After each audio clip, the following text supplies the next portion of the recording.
How to find Clipboard on Android. So whenever you copy something on your Android device, it is automatically copied on your Clipboard.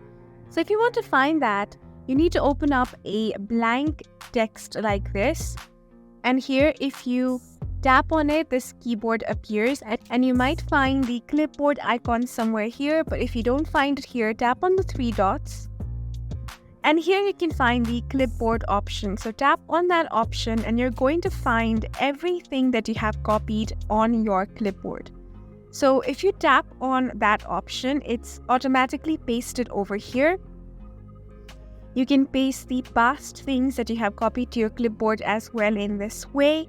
And if you want to delete any one of those, you can simply select them like this and then tap on the delete button, then tap on delete.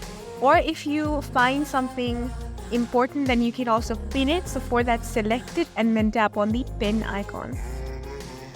So in this way, you can pin your messages on your clipboard as well. And that is it for this video. If you guys found it helpful, please make sure to hit the like button and subscribe for more helpful tutorials.